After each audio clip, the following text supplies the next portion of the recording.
Bem, então, na aula de hoje, eu vou falar sobre medidas de concentração e desigualdade, né, que é a última aula com medidas descritivas para dados quantitativos, e aí na próxima aula a gente vai fazer a parte de representação de variáveis quantitativas, tá?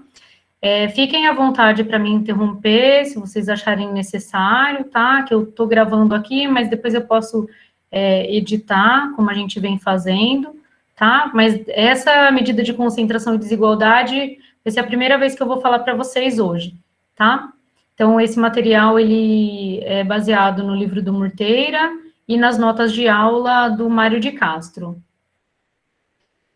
Bem, então, as medidas de concentração e desigualdade, elas têm o objetivo de quantificar a desigualdade, né, de uma variável em uma certa amostra. Então, por exemplo, como quantificar, como medir a desigualdade de renda, né? Essa foto é uma foto bem famosa, ela aparece em vários lugares quando se trata desse assunto, né? É uma foto dos bairros de Paraisópolis e Morumbi, em São Paulo, e a gente vê essa diferença gritante, né? Que você tem aqui de prédios. Então, aqui tem algumas fotos até que mostram um pouco mais tem quadras aqui, né? Vários prédios com piscina na varanda, né? Então, claramente a gente tem uma parte aqui na direita, né? Que tem pessoas que vivem aqui que certamente têm uma renda mais alta do que as pessoas que vivem do lado esquerdo, né? Que seria, então, vários conjuntos de casas, né? Favela, algumas comunidades aqui, e é muito curiosa essa foto, porque os dois bairros, eles fazem divisa, né? Tem um muro aqui que separa, né? Um condomínio aqui de classe mais alta e uma comunidade aqui, né? Com uma classe mais baixa. Então, como que a gente quantifica essa desigualdade? Então, hoje a gente vai ver medidas e também representação gráfica para desigualdade, tá? E também concentração, né? Então, a concentração dos dados, ela está relacionada à variabilidade ou dispersão dos valores observados de uma determinada variável em uma amostra, né? Então, vamos considerar que x1 até xn são os valores de uma variável observada em uma amostra. Nós estamos interessados em saber se essa soma, né, t, x1 até xn, tem maior contribuição de poucas observações, ou se todas as observações, ou quase todas, contribuem de uma forma similar na soma t. Tá? Então, essa é a ideia que a gente vai trabalhar um pouco, né, para quantificar a concentração, né, de valores em uma amostra. O exemplo 1, então, tome a renda de pessoas em uma amostra, os valores vão ser x1 até xn, em que xi indica a renda do indivíduo I na amostra, e a renda total seria a soma de todas essas observações, tá? Então, você pega, xi seria a renda da primeira pessoa, x1 seria a renda da primeira pessoa, x2 a renda da segunda pessoa, até xn a renda da enésima pessoa, tá? Vamos considerar duas situações extremas aqui. A renda total, ela pode estar igualmente repartida entre as n pessoas da amostra, e aí cada observação seria t sobre n. Como t é a soma de x1 até xn, então se a gente colocar aqui soma de x1 até xn e dividir por n, a gente tem justamente o x barra, tá? Então, essa primeira situação A seria de renda repartida de forma absolutamente igual para todas as pessoas que são representadas por esse x1 até xn, tá? E o outro extremo, então a renda total, ela poderia ser de uma única pessoa. Então o X1, digamos, ganha T, né, tem a renda é T, e X2 até Xn, a renda é zero. Então, nesse caso aqui, a gente tem a máxima concentração de renda. E no caso A, a gente tem a mínima concentração de renda. Então, em A, né, está repartida igualmente, em B, ela está toda para uma pessoa só, tá? Bom, essas duas situações, elas não são comuns, tá? Em geral, a gente vai ter situações intermediárias, né, em que todas as pessoas da amostra têm alguma renda, né, então, digamos que a gente está trabalhando com clientes em uma empresa, por exemplo, tá? E cada cliente tem a sua renda, só que a gente quer medir o quanto que tem de concentração de renda na amostra ou quanto que essa amostra é desigual. Tem um segundo exemplo aqui que, por exemplo, então se você pegar a altura das pessoas e colocar em valores aqui x1 até xn, não faz sentido você olhar para a altura total x1 até xn, né, soma, e ter essa situação, porque essa situação ela não existe, né, em que a primeira pessoa tem toda a altura e as outras n menos uma pessoas não tem nenhuma altura. Então, cuidado com as variáveis que a gente vai considerar para calcular a concentração e desigualdade, tá? Então, isso faz sentido para renda, mas não faz sentido, por exemplo, para altura, embora sejam medidas para variáveis quantitativas, tá? Bom, a gente vai começar calculando, obtendo um gráfico aqui, que é a curva de Lorenz, que vai dar a primeira ideia para a gente, né, de como visualizar esses dados com o objetivo de analisar concentração e desigualdade. Então, considere os dados ordenados, então, x de 1 é o mínimo da amostra e x de n é o máximo da amostra. A soma, então, tanto faz, né, a gente colocar x1 até xn, o x, subíndice, entre parênteses, 1 até subíndice n, né, então a soma, ela não vai se alterar, tá? Só que para obter essa curva, a gente vai considerar a proporção acumulada de posições até a iésima posição. A gente vai considerar P índice I, que é igual a I sobre N, em que I vai ser a posição na amostra, tá? O P de 0 vai ser 0. P de 1 vai ser 1 sobre N. P de 2 vai ser 2 sobre N. E assim por diante, até P de N é N sobre N, que é igual a 1. Então, os P's aqui vão variar de 0 até 1, tá? Essa P vai indicar a proporção acumulada de posições e de valores. Então, de valores, a gente vai chamar de QI, né? Que vai ser a soma acumulada dos valores até a posição I. Então, você tem a amostra ordenada aqui, você vai pegar x subíndice 1, mais x subíndice 2, mais x subíndice I, dividido pelo total, né? E aí você vai ter a proporção acumulada de valores até a posição I, tá? E até a posição N, você vai ter a soma de todo mundo, que é T, dividido por T, que dá 1. Então, a gente vai trabalhar com a proporção acumulada aqui, que é Q, que também vai de 0 a 1.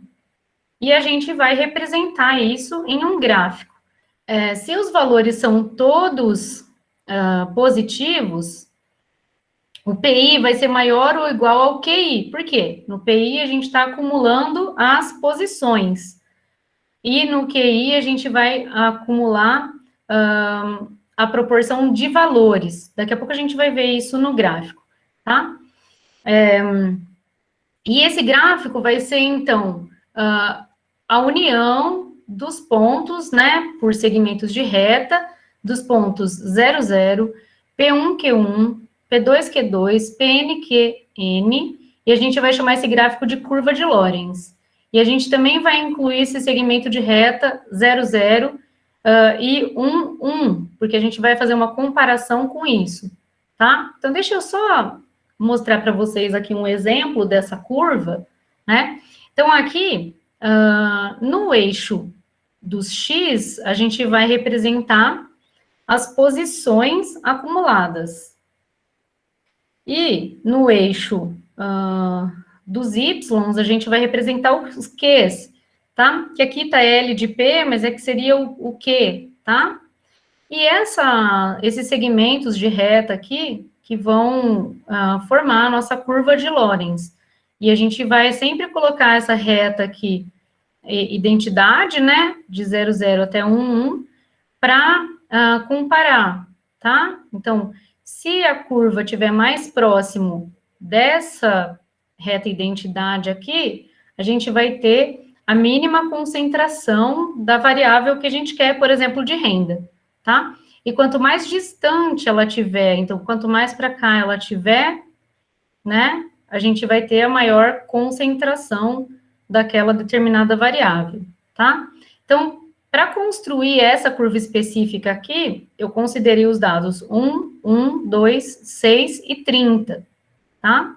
E no slide anterior, a gente tem, então, todos esses cálculos passo a passo, tá? Então, para o I1, X, índice 1, né, pequeno 1 aqui, daria PI, que é 1 sobre 5, é a posição acumulada aqui, que é 0,2, e o QI seria a proporção acumulada de valores, que no caso acumulada aqui é só 1 sobre o total de valores. Então, a gente tem aqui 30, 36, 38, 39 e 40. A soma é 40, o N é 5, tá?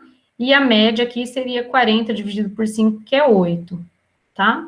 Na segunda posição, né? Então, na segunda posição, notem que os dados aqui eles têm que estar ordenados. Então, na segunda posição, eu tenho um outro 1. Então, aqui, ó, o I é 2, que é a segunda posição. O valor observado do X é 1. Aqui, esse X poderia estar pequeno, tá? A posição acumulada seria o I sobre N, então 2 sobre 5, que é 0,4. E o valor acumulado é 0,05, tá? E assim por diante. Então, no último aqui, a gente tem que o último valor é 30, a posição acumulada é 1, e o valor acumulado é 1 também, tá? E a gente vai pegar esses valores aqui, então, os pontos, né? 0,2, 0,025. Ele vai estar aqui, tá? Então, esse daqui vai ser o primeiro pontinho, é que aqui tá tudo um segmento só, né? Poderia ter colocado os pontinhos aqui. O segundo vai ser 0,4, 0,05. Então, tá aqui, tá? E assim por diante, aí a gente une esses pontinhos por segmentos de reta e a gente vai ter, então, a nossa curva de Lorenz. Eu coloquei alguns exemplos aqui, então, olhem bem para esses dados, aqui a gente tem 1, 2, 6 e 30. E se ao invés de 30, a gente tivesse 300, por exemplo? Então, seria esse caso aqui. Notem que a curva, ela andou um pouco mais para baixo, aqui. Ela fugiu um pouco mais da identidade, tá? Então, só para comparar de novo, essa daqui a gente tinha 1, 2, 6 e 30. E aí, quando tem 1, 2, 6 e 300, a gente tem uma bem mais para baixo aqui, tá? Esse exemplo aqui, 1, 2, 6 e 30, imagina que são salários de funcionários em uma empresa, por exemplo. Você teria 2 funcionários que ganham um salário mínimo, um funcionário que ganha 2 salários mínimos, um funcionário que ganha 6 salários mínimos e um que ganha 30, tá? Comparando com o segundo exemplo, você teria os 4 primeiros funcionários ganhando a mesma coisa que no exemplo anterior, mas você tem um que ganha 300. Então, aqui, você tem uma desigualdade maior, tá? E você tem uma concentração maior aqui de renda, né, em um único indivíduo, tá? E eu coloquei um outro exemplo um pouco mais igualitário aqui, se a gente pode falar essa palavra aqui nesse contexto, né? Em que você tem, então, 2 pessoas ganham 1 salário mínimo e 3 pessoas ganham 2 salários mínimos. Você vê que a curva, ela está muito mais próxima aqui da identidade, tá? Então, a curva de Lorenz, ela faz uma representação gráfica dessa desigualdade, tá? Mas aí a gente vai desenvolver aqui o cálculo, né, do índice de Gini, por exemplo, que vai quantificar essa desigualdade, tá? Uma forma de calcular a desigualdade seria calcular essa área aqui, que está aqui dentro, tá? Então, que é compreendida, né, por essa curva de Lorenz aqui e a reta identidade. Então, ela está entre, é uma área aqui que é formada, né, por essa região aqui que está acima da curva de Lorenz e abaixo da reta identidade, tá? Então, tem aqui os pontinhos A, que seria o 0, 1, B, que seria o 1, 1, C, que seria o 1, 0, tá? E o ponto O aqui, que seria a origem. Então, a gente poderia calcular a área compreendida entre o segmento OB e a curva de Lorenz, seria a área de desigualdade, tá? Então, quanto maior essa área, maior a desigualdade. Quanto menor essa área, menor a desigualdade. Então, aqui, ó, se a gente, voltando para aquelas situações, né, que a gente tinha, então, se x de 1 igual a x de 2 até x de n igual a t sobre n, as proporções das posições são iguais às proporções acumuladas de valores. E, nesse caso, a curva de Lorenz é o próprio segmento OB, que é a linha de igualdade perfeita, tá? Então, ó, caso você tenha todas as observações iguais, a sua curva vai estar em cima desse segmento OB, tá? E nesse caso a gente tem a área mínima possível aqui. E se a gente tiver a concentração máxima, né? Então a gente tem x de 1, x de 2, até x de n menos 1 igual a 0.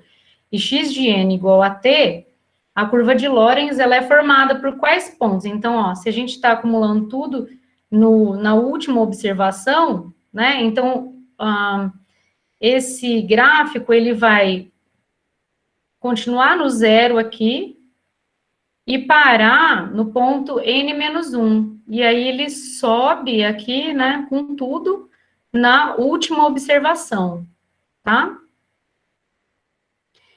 E esse caso é a curva da desigualdade perfeita, tá? Então, a curva de Lorenz, ela é formada pelos pontos 0, 0, daí você vai lá no 1, menos 1 sobre n, 0, então seria o último pontinho aqui, e aí ele subiria aqui para o 1, 1, tá?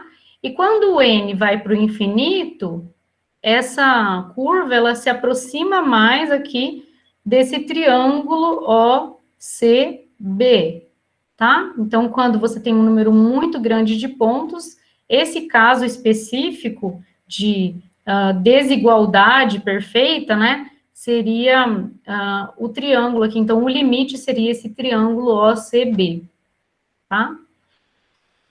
E quanto mais a curva de Lorenz estiver afastada do segmento OB, maior é o grau de desigualdade na sua amostra, tá? Então, esse é o caso de desigualdade perfeita, né? De máxima desigualdade, na verdade.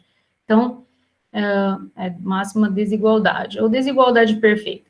Então, aqui, ó, todas as observações até a n-1 são 0, e aí sobe tudo na última, tá? Então, esse é o caso aqui com n igual a 10 da desigualdade perfeita. Então, a curva da desigualdade perfeita, ela é esse ODB, tá? Que forma também um triângulo aqui, né? E aí a gente poderia comparar essa área do triângulo com a área máxima que poderia chegar, né? Então, aqui a área máxima seria a área desse triângulo OCB. E a área entre a curva de Lorenz e o OB, nesse caso, seria a área desse triângulo aqui, formado, né, por O, D e B, os vértices aqui desse triângulo, tá? Então, o valor máximo de D seria meio 1 menos 1 sobre N, tá? Então, a gente está fazendo a diferença dos triângulos aqui. E quando o N vai para o infinito, esse termo aqui vai para zero, e esse termo dentro dos parênteses vão para 1, e aí a gente tem que o D máximo, né, que seria a máxima área da desigualdade perfeita, igual a meio, tá? Então, nesse caso de n igual n indo para infinito, o D tende aqui ao C e o D máximo tende a meio, tá? Por que meio, né? Então, aqui está indo até 1, aqui está indo até 1, a área do triângulo base vezes a altura dividido por 2, meio, tá? E o índice de Gini, né? Então, o índice de Gini é um índice para medir a desigualdade. Então, o Gini, ele propôs, né, em 1914, que fosse considerado a razão aqui entre D, que seria a área entre a curva de Lorenz e esse segmento aqui, e o máximo, né, de D máximo, que foi calculado anteriormente. Então, isso daqui seria D dividido por meio, que a gente acabou de falar, né, e isso daqui daria 2D, então.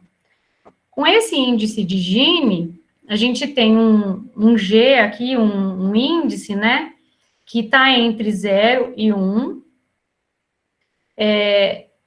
Em particular, ele vai estar sempre entre 0 e 1 menos 1 sobre n, e quando n vai para o infinito, ele vai para 1, tá?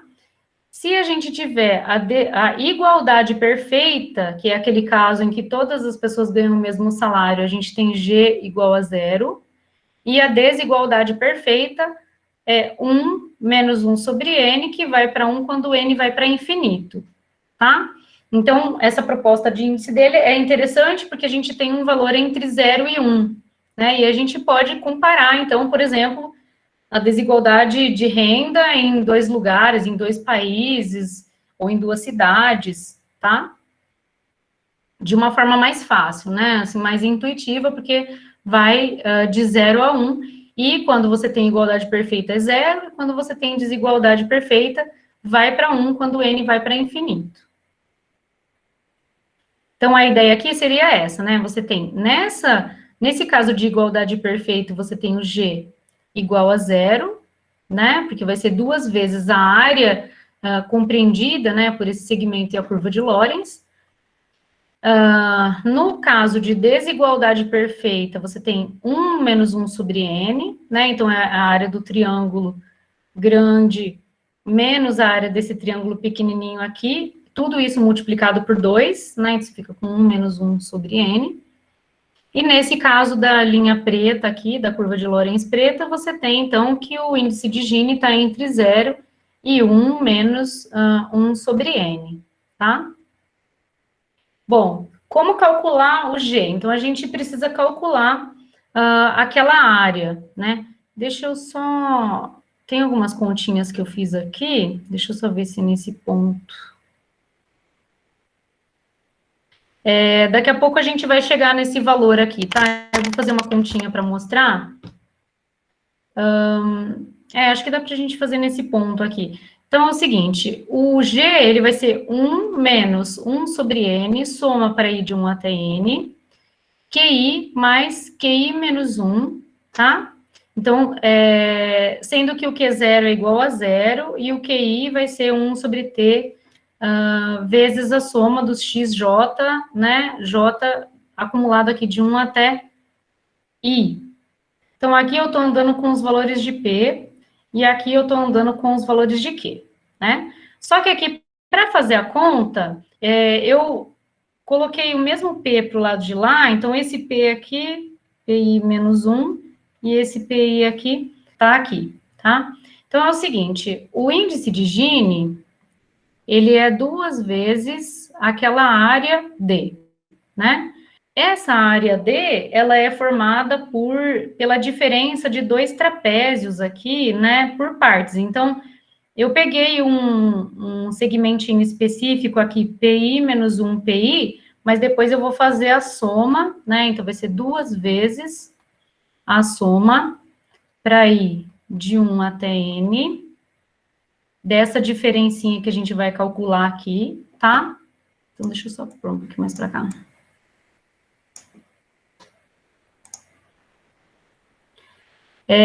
Então, cada pedacinho desse que está achurado aqui em verde, ele vai ser a diferença desse trapézio aqui. Vou destacar os pontos aqui, ó.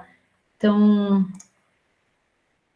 trapézio que é formado por esses 4 vértices aqui, menos esse trapézio que é formado por esses vértices aqui, né? Então, esse de cima, o total, né? Menos o de baixo. Então, é só a gente fazer a conta aqui.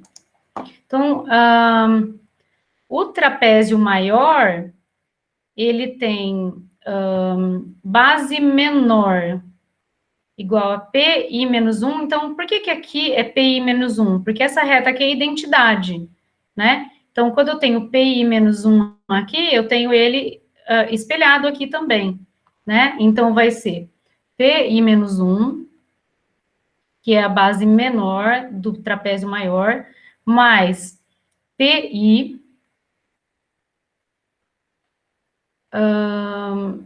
vezes a altura. Quanto que é a altura? PI menos PI menos 1. Dividido por 2.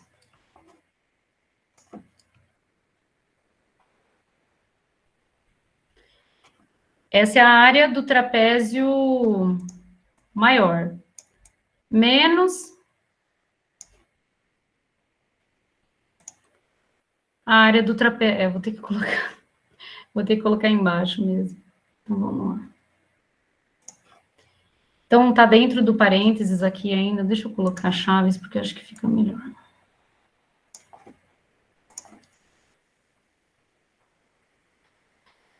Menos a área do trapézio menor, né? Que seria, então, o trapézio menor é esse que está em branco aqui. A base menor é QI menos 1, a base maior é QI, e a altura é a mesma, tá? Então, vai ser QI menos 1 mais QI, e multiplica PI menos PI menos 1, dividido por 2, tá? E aí, a gente vai fazer essa soma aqui para ir de 1 até N. Que aí a gente vai ter, então, a área, né? 2 vezes essa área que está entre essa curva de Lorenz e a reta, esse segmento de reta aqui, que a gente chamou de OB, né? Bom, como a gente vai andar de 1 sobre N em 1 sobre N aqui, né? Então, eu vou andar, no primeiro eu vou andar 1 sobre N, no segundo eu vou dar 2 sobre N. Então, esse pedacinho aqui vai ser 1 sobre N, tá? Então, essa é a altura do trapézio, 1 sobre N, e a altura do trapézio também, que é 1 sobre N, tá? E aí a gente vai desenvolver com base no que foi definido, né?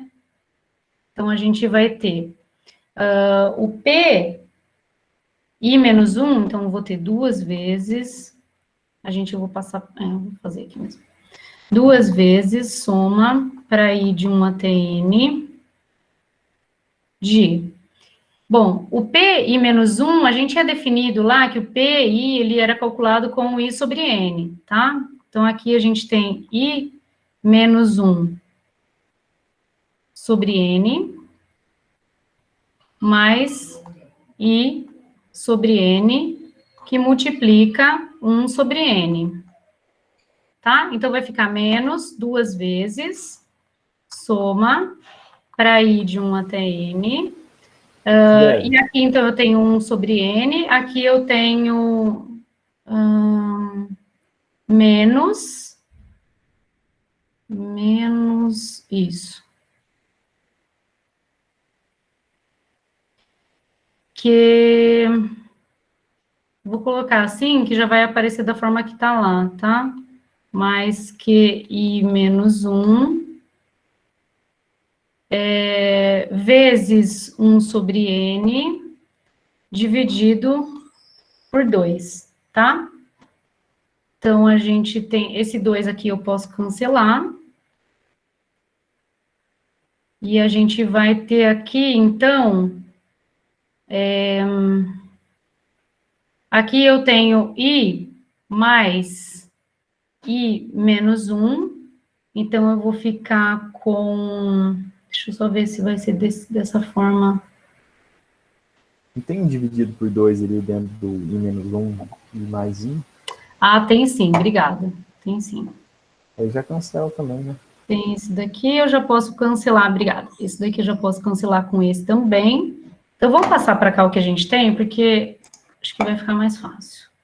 Então, o que, que a gente tem nesse momento? Eu tenho o N, eu tenho um N que está aqui no denominador e eu tenho um N que está aqui. Então, eu vou ficar com 1 sobre N ao quadrado.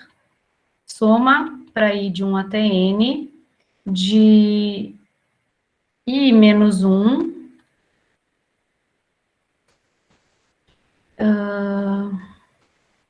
mais I, ó, eu vou fazer assim, tem outro jeito, com certeza tem um outro jeito para fazer, tá? Mas acho que assim vai ficar... Ô, Sibeli, Oi? quando você tira o 1 sobre N ao quadrado do somatório, você não tem que multiplicar ele por N? Aí fica 1 sobre N, não é? Ou eu tô errado? Aqui? Então, é que assim, ó, esse N, ele tá nas duas frações, né? Isso. Aham. Então, eu posso colocar um N em evidência aqui e o N pode sair da somatória, tá? E esse outro N aqui, ele também pode sair do somatório, então você fica com 1 sobre N ao quadrado. Não, é por causa que ali, ó, tá I menos 1 dividido por N mais I sobre N. Aí, tipo, se você colocar 1 sobre N em evidência, aí fica 1 sobre N ao quadrado. Quando você tira 1 sobre N ao quadrado do somatório, você não tem que multiplicar ele por N? E, tipo, tá... Não, porque é um produto, né? Então, é assim, se você... tá, então, deixa eu fazer um passo a mais. Soma para I de 1 até N, de I menos 1 mais I dividido por N, que multiplica 1 sobre N, menos aquela sominha ali, que é para I de 1 até N, de QI mais QI menos 1 sobre N. Esse N também pode sair da soma. Então, é assim, esse N, ele está multiplicando todos os termos, né? Aqui, ele está dividindo, na verdade, todos os termos, tá? Eu posso colocar ele em evidência aqui, mas a soma, ela é linear. Então, o N vai sair, então, esse N vezes N vai sair N ao quadrado. Sim, agora Tá? entendi. Ah, sim, entendi. Obrigado. Talvez, Eu tava talvez... confundindo aqui. Não, tranquilo, tá bom. Então, aqui dentro, a gente tem 2i menos 1. Não sei se também é a melhor forma de fazer, mas vamos lá. Menos a soma para I de 1 até N, de QI mais QI menos 1, dividido por N. Então, a gente fica com... É que eu não sei se vai ser negócio para a gente escrever assim, mas é o seguinte, ficar com 1 mais 3 até 2N menos 1. Menos aquela soma ali vai se manter, porque é aquilo que vai aparecer também. Sobre N, QI menos QI menos 1 dividido por N. Então, essa parte aqui é justamente o que a gente tem lá, tá? Mas a gente teria que mostrar aquela primeira parte, né? Que é, então... Qual parte você está falando? Essa parte aqui é 1, tá? Mas a gente precisaria mostrar, né? Mas não tem aquela fórmula lá de soma de PA? Tem, mas eu não queria usar a fórmula, né? Porque primeiro você mais tem... último dividido por porque 2. assim, você tem o primeiro, a soma de PA seria o primeiro mais o último, vezes o número de termos que você tem, dividido por 2, certo? Isso. Uhum. Tá, então tudo bem, vamos colocar então. Mas aí, porque senão a gente vai perder muito tempo aqui também. Mas, tipo, uma demonstração formal não pode usar essa fórmula, então? Pode. Nesse contexto aqui pode, pode, porque senão depois a gente vai querer reinventar a roda, né? Então vamos lá, vamos ver o que a gente consegue, né?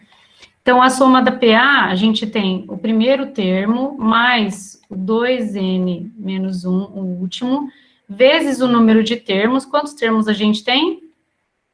N, né? Por quê? Porque a soma ia de 1 até N, dividido por 2. Certo? Menos aquilo ali. Se eu não errei, é para dar certo, né, gente? O professor erra bastante, especialmente em lousa. Então, a gente tem 1 sobre n ao quadrado. Aqui eu tenho n mais 2n ao quadrado menos n menos aquilo ali.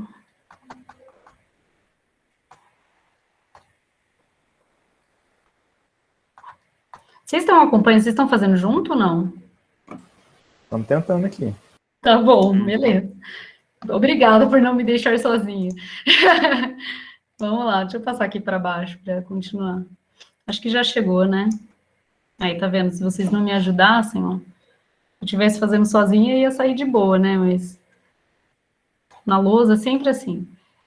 Então, aqui, ó, eu cancelei esse N com esse N, a gente consegue cancelar esse 2 com esse 2, e aí a gente consegue cancelar esse N ao quadrado com esse N ao quadrado, tá? Então, a gente fica com 1 menos soma, para ir de 1 até N. Tá vendo, gente? Por isso vocês não podem deixar o professor sozinho, falando sozinho, né? Cibele. Oi. Uma pergunta. Por que é 2n menos 1? Eu acho que era um pouco mais lá em cima. Tá. Então, é o seguinte, essa soma aqui, ó, eu vou colocar ela aqui do lado, tá? Então, você tem... Opa. Então, você tem soma, essa sominha aqui, ó. Para ir de 1 até n, de 2i menos 1, tá? Então, o primeiro termo, qual que vai ser? Vai ser o i igual a 1, né? Então, você fica com 2 vezes 1, 2, menos 1, 1. O segundo termo vai ser i igual a 2.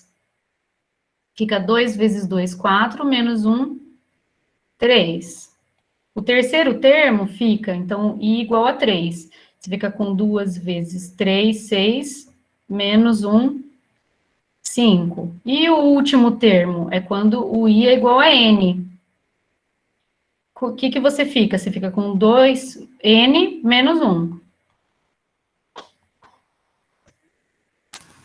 Tá, entendi. Ok, obrigada. Tá? Então, a gente usou isso, né? Depois, se alguém tiver alguma outra forma de fazer aqui, a gente usou a soma da PA.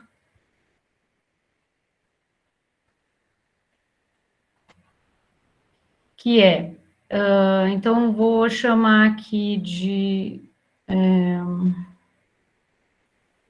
não quero chamar das letras que a gente já usou, né? Mas aqui você tem o M1, digamos, o M2, até o último, que seria o M índice N, Você tem N termos aqui, por quê? Porque essa soma era até N, tá?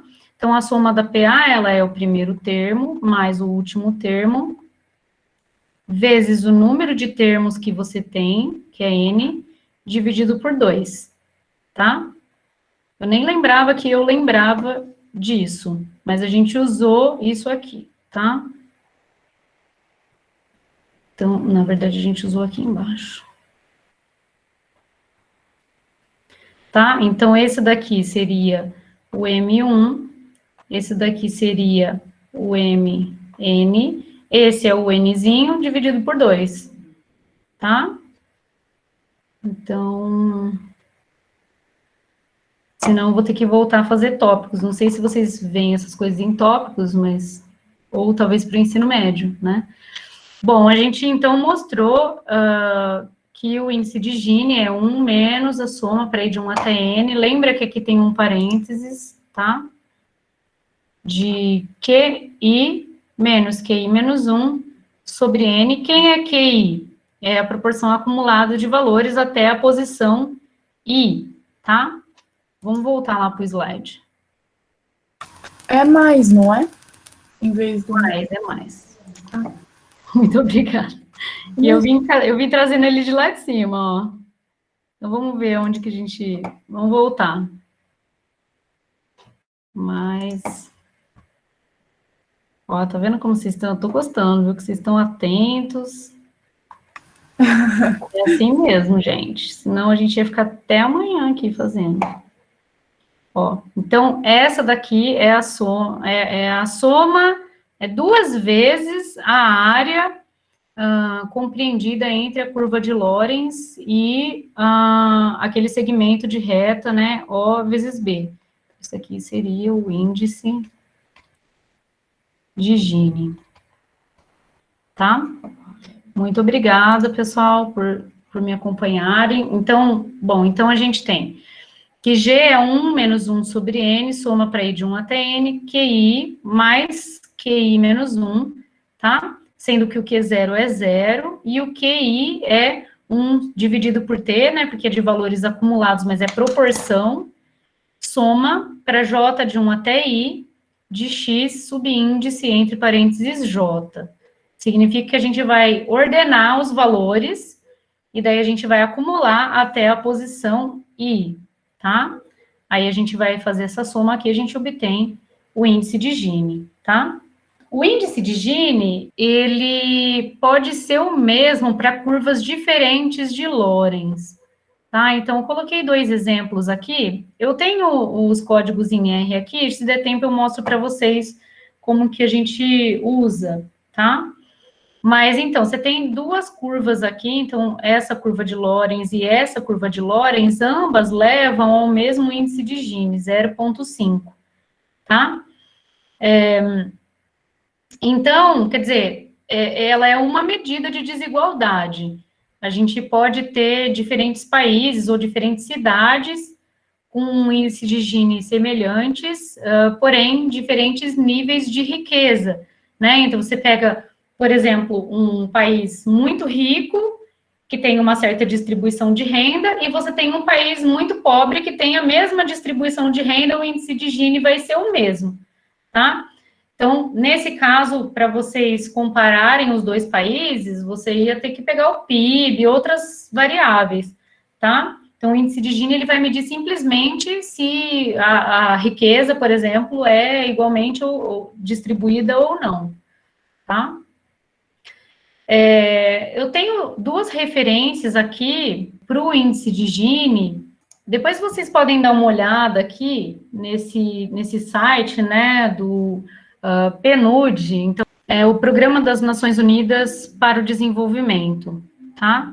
E nesse site aqui tem diversos relatórios com indicadores, né, para o desenvolvimento sustentável, tá? Então, e esse link, então deixa eu ver, esse primeiro aqui, eu acho que ele, deixa eu ver se eu consigo... eu não vou conseguir. Bom, depois vocês tentam entrar nesse link, aí vocês me falam, tá? Eu acho que é por causa desse ponto aqui, mas eu não vou conseguir clicar. Depois vocês entram nesses 2 links aqui, e ele fala, então, que nesse programa, Programa das Nações Unidas para o Desenvolvimento, e deem uma olhada nesses relatórios. Então, nesse relatório aqui, tá? Provavelmente vocês vão ter que tirar esse pontinho que ficou aqui no final. E tem esse artigo aqui, que era esse que eu estava mostrando, né? Só que ele é de 2018, né? Que tinha resultados ali para o desenvolvimento sustentável, tá? E aqui, um cartograma, né, que seria uma representação no mapa, nesse caso aqui no mapa mundi, do índice de Gini, né, então esse gráfico aqui é do Reddit, Data is Beautiful, recomendo bastante que vocês olhem, não sei se alguns de vocês conhecem, tem muitas representações interessantes e muito adequadas para essa disciplina nossa aqui, tá? Então, você tem aqui, né, em uma certa escala, que vai de tons mais claros de azul até tons mais escuros de azul, o índice de Gini em 2020, tá? Então, você vê aqui, por exemplo, os mais escuros aqui têm maior desigualdade, tá? Desigualdade de renda. E os mais claros aqui, então você vê que a Europa está em mais claro aqui, tá?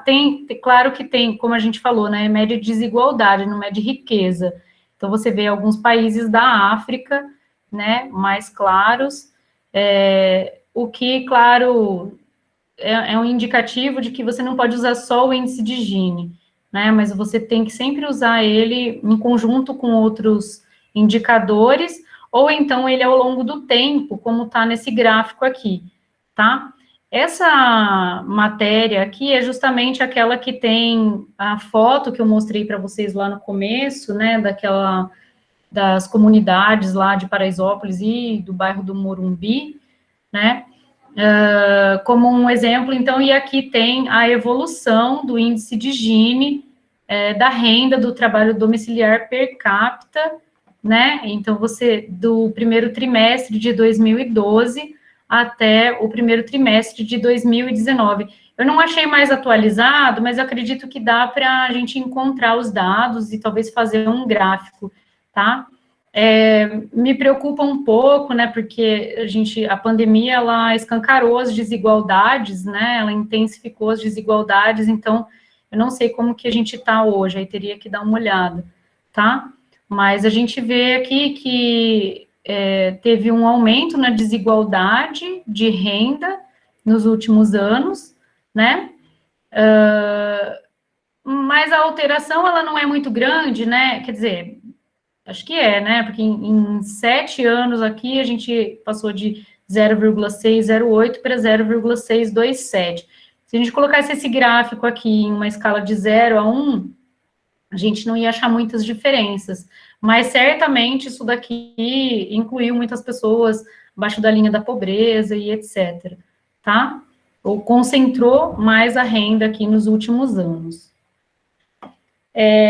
Bom, a gente está chegando perto do final, né? Tem mais alguns desenvolvimentos aqui que a gente não vai fazer a fundo, mas a gente poderia também, ou deixar como um exercício, que seria escrever o índice de Gini também de uma outra forma, como essa diferença média, né, de pares aqui. Então, aqui, nesse caso, a gente teria 5 observações, e a gente teria uma matriz de diferenças, né, então, só para dizer que existe outra forma de calcular o índice de Gini, que seria essa média das diferenças aqui, ou a diferença média, dividido por 2 vezes a média aritmética dos dados, tá?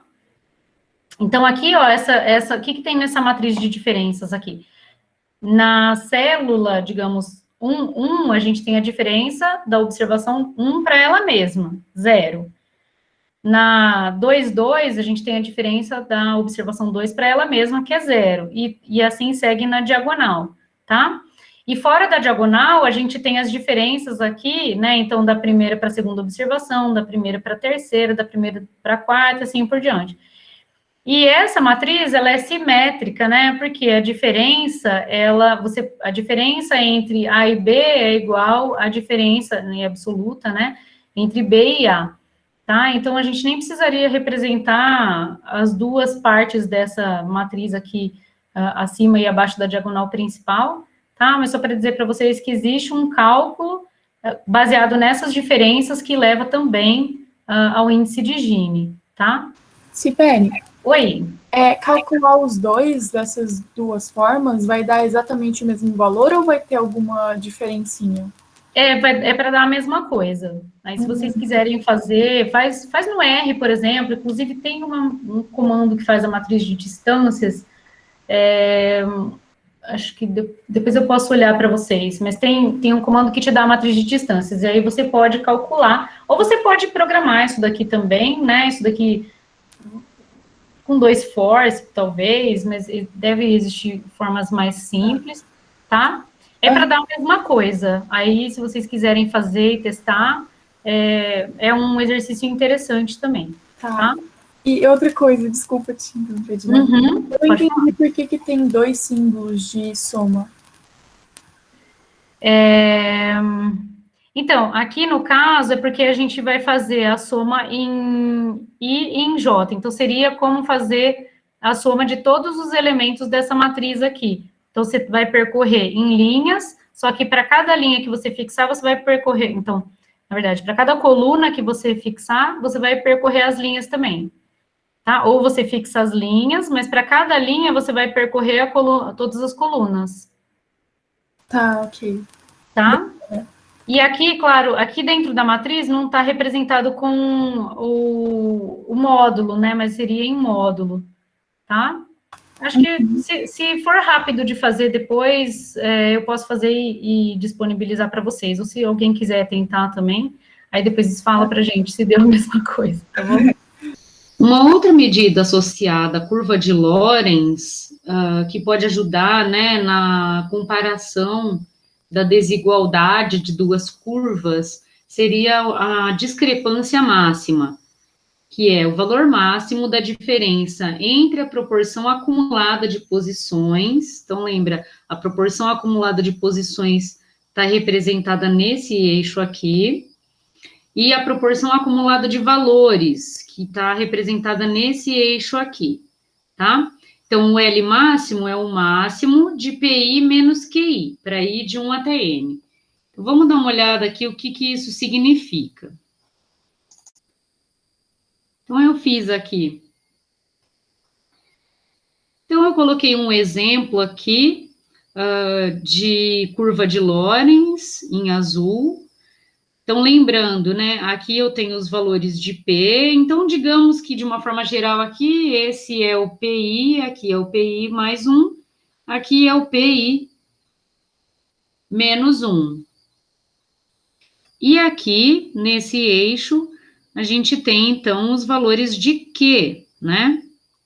Então, o valor de Q, que está relacionado a esse ponto aqui, seria o QI mais 1. Aqui seria o QI, e assim por diante, tá? E quando que a gente teria a distância máxima aqui, né, entre um ponto que está na curva de Lorenz e um ponto que está no segmento OB? Então, esse segmento novo que eu desenhei aqui, né, a diferença entre o ponto que está no segmento OB e o ponto que está na curva de Lorenz seria, então, esse pontinho aqui, né? A ordenada dele é quem? É PI mais 1. Por quê? Porque ele está nesse segmento aqui que é da reta identidade, né? Então, a diferença entre esse ponto e esse ponto seria PI mais 1 menos QI mais 1. De forma geral, a gente teria, então, para cada pontinho, a gente calcularia essa distância aqui, tá? E qual seria a maior distância, então? De forma geral, a gente teria que calcular, né, essas distâncias aqui, e a maior distância vai ser, nesse caso aqui, né, do jeito que eu desenhei, o PI menos QI, tá? Lembrando que aqui a gente tem, então, PI, e nesse pontinho aqui a gente tem esse QI, tá? Então, aqui, a pergunta é, qual é o máximo de PI menos QI?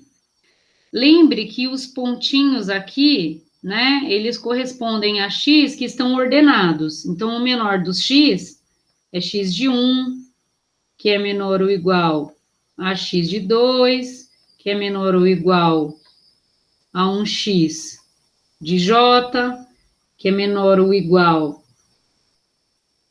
que a média, né? Em algum momento vai aparecer a média, xi mais 1, até o x máximo, que seria, digamos, x de n, tá? E a gente quer encontrar justamente o xj tal que o x barra está entre x de j e x de j mais 1, tá? E uma conta possível é olhando para essas declividades aqui, né, a inclinação dessa curva aqui. Então, uma possibilidade seria definir um BI, que é a razão entre as diferenças aqui de QI menos 1, PI menos 1, para ir de 1 até N, tá? Então, aqui a gente, fazendo essa conta aqui, a gente tem a inclinação da curva. Notem, nesse exemplo que eu fiz aqui, que a inclinação, ela é pequena aqui no começo, em algum momento ela começa a subir, tá? E a diferença, então, maior diferença aqui entre a curva de Lorenz e esse segmento OB vai acontecer justamente onde a gente tem esse PJ, tá? Que satisfaz isso daqui. Então, quando a gente tem... E a maior diferença vai acontecer justamente para esse XJ aqui, tá? Então, a maior declividade da curva vai indicar a maior distância entre PI e QI. Voltando aqui um pouquinho, a gente pode definir essa declividade da curva, né, que vai ser QI menos 1 dividido por PI menos 1, que vai ser justamente a razão entre o iésimo x ordenado dividido pela média, tá? É possível mostrar, né, que para todos os xi menores do que a média, a declividade vai ser menor ou igual a 1, e para todos os xi maiores do que a média, a declividade vai ser maior do que 1. E a gente quer encontrar justamente o xj onde isso daqui ocorre, tá? E o L máximo, que é a máxima diferença entre PI e PJ, vai ocorrer justamente em PJ menos QJ, tá? E pode ser mostrado que o L máximo é o desvio médio dividido por 2 vezes média dos x, em que desvio médio é 1 sobre n, soma para ir de 1 até n, de xi menos x barra em módulo, tá? E a referência para isso é justamente esse livro aqui do Hoffman, tá? Hoffman e outros autores, Distribuição de Renda, Medidas de Desigualdade, Pobreza, Concentração, Segregação e Polarização, de 2019, da EDUSP, tá? E o L máximo, como pode ser mostrado que ele é o desvio médio dividido por 2 vezes a média, ele é uma medida de dispersão relativa, o que é bastante interessante, porque você consegue comparar, né, duas curvas usando essa discrepância máxima, tá? Então, voltando aqui um pouquinho para o nosso desenho, Então, a ideia é essa, né? Quando você for acumulando os valores, então, para o cálculo dos QIs, lembra, a gente tem que o QI vai ser o valor acumulado de X até o ponto I, dividido pelo total dos valores, tá? Então, o que acontece? Nessa reta, nesse segmento de reta, a gente tem o caso em que todos os valores seriam iguais a X. E nesse caso, eles seriam também todos iguais a X barra, tá? Então, o máximo dessa diferença aqui vai acontecer quando você tem o último XJ menor ou igual ao X barra. Depois disso, a declividade começa a aumentar, e aí você já não tem mais a máxima distância, né? A distância começa a diminuir de novo, desse ponto aqui, que seria o QI mais 1, para o PI mais 1, ok?